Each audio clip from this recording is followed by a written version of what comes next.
Hello guys, welcome back to my YouTube channel. This is me Mohammed Hassnain. Welcome back to another video. So in our today's video, we are going to discuss a physics topic. But before that, if you didn't subscribe my channel yet, then subscribe my channel, like my video and also share it with your family and friends. So today we are going to talk about atoms. What is an atom and what is the structure of an atom? So first of all, let me tell you what is an atom. So an atom are small, very microscopic things which we can't even see, that are building blocks of matter. So everything around us is made up of matter. Matter is everything around us and atoms are the building blocks of matter. So scientists have discovered that atoms are made up of even small particles which are known as some subatomic parts. So an atom has three subatomic parts: electron, proton and neutron. So we will discuss them in detail. As the years have passed, different scientists have presented their own structures of atom. Some made a different structure of an atom while others made a different. So first let's discuss the timeline of an atom, how scientists slowly discovered the structure of an atom. A scientist named as J.J. Thomson discovered his own theory of a structure of an atom, which was known as the plum pudding model. So his theory was that he only discovered about electrons, that an atom consists of electrons. So what is electrons? So electrons are the subatomic parts in an atom which have a negative charge. So J.J. Thomson's plum pudding model says that an atom only has electrons spreaded throughout the atom, which is like a plum pudding. Like for example, a pudding has different parts of fruit in it. So he compared the structure of atom with a plum pudding. So he named his model as plum pudding, in which he discovered that only electrons are there in an atom. And this is J.J. Thomson's plum pudding model, which said that there is a blank space which has a sphere of uniform positive charge, and then there are electrons which are scattered all over.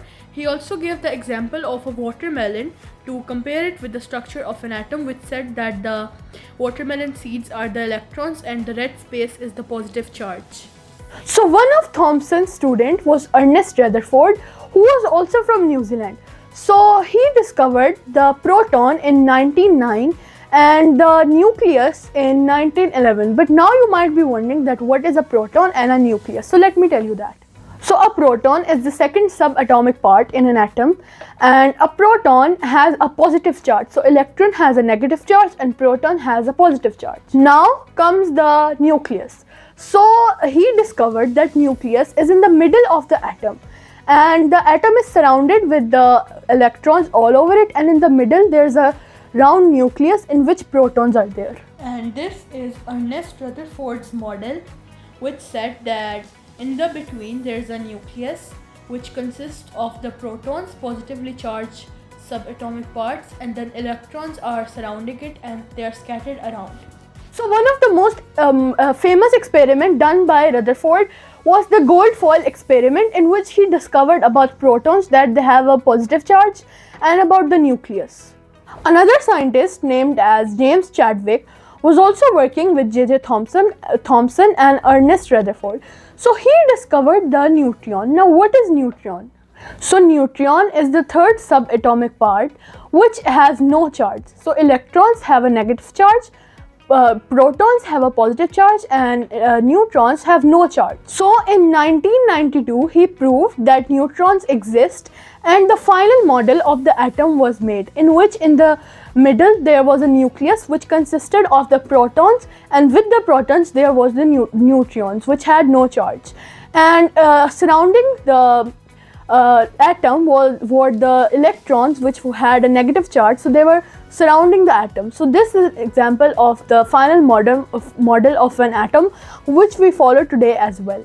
And this is the final model which was made by James Chadwick, and this is the model we also follow today, which says that in between there is a nucleus which consists of the protons, positively charged subatomic parts, and neutrons which have no charge, and surrounding are the electrons which circulate around, which have a negative charge. You're feeling confused? No worries, I will explain you again. And the final structure of an atom is that in the middle there is a nucleus which consists of the protons, positive charge, and neutrons with no charge, and surrounded are the electrons with a negative charge. So this was the final structure of an atom, and the three scientists who together discovered the final subatomic parts of an atom are J.J. Thomson, who discovered electron, Ernest Rutherford, who discovered proton and the nucleus, and then James Chadwick, who discovered the neutron. So this was all about atoms, the subatomic parts of an atom, and how scientists discovered the structure of an atom. I hope so you find this video informative. Thanks for watching.